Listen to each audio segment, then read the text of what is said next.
നമ്മളടുത്ത് ഒരു Honda സിറ്റിന്റെ steering column വന്നിട്ടുണ്ട്. ഇതാ സാധനം. പിന്നെ മെഡ്യൂൾ കംപ്ലൈന്റ് ആണ്.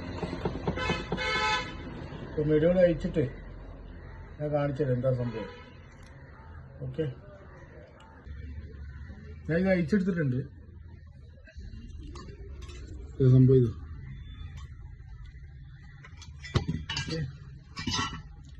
ഇതാണ് കോളത്തിന്റെ മെഡ്യൂള്.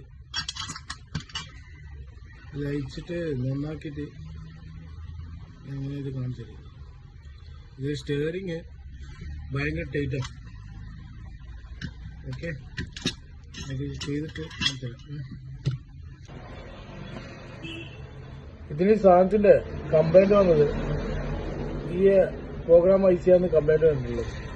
ഇത് ഞാൻ മാറ്റിയിട്ട് ഇങ്ങനെ നോക്കിക്കോ. ഇത് ചെയ്യുന്നത്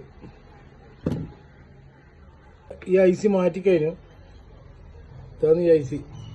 ഓക്കെ, പിന്നെ ഇത് ഫിറ്റ് ചെയ്തിട്ട് വണ്ടിക്ക് ഫിറ്റാനുള്ള പരിപാടിയാണ്. ആക്ച്വലി ഇതിന്റെ കോളം കംപ്ലൈന്റ് വരില്ല. ഇതിന് ഈ കോളത്തിന് ഒന്നിച്ച് ഈ മെഡ്യൂൾ ഒന്നിച്ച് വരുന്നതുകൊണ്ട് ആൾക്ക് പെട്ടെന്ന് മനസ്സിലായത് കോള കംപ്ലൈന്റ് മെഡ്യൂള കംപ്ലൈന്റ്. അപ്പൊ ഇത് ഞാൻ ചെക്ക് ചെയ്ത് നോക്കുമ്പോൾ ഇതിന്റെ മെഡ്യൂളാണ് കംപ്ലൈന്റ് വന്നത്. അത് സ്കാൻ ചെയ്ത് നോക്കുമ്പോൾ ഒരു കോഡും കാണിച്ചത് മോട്ടറിലേക്ക് ലൈനത്തിനല്ല. അപ്പൊ ഇത് അയച്ച് നോക്കി ഈ ഐ സി മാറ്റിയിട്ടുണ്ട്. സാധനം ഓക്കെ ആണ്. ഓക്കെ, നമുക്ക് അടുത്ത വീഡിയോയിലേക്ക് കാണാം.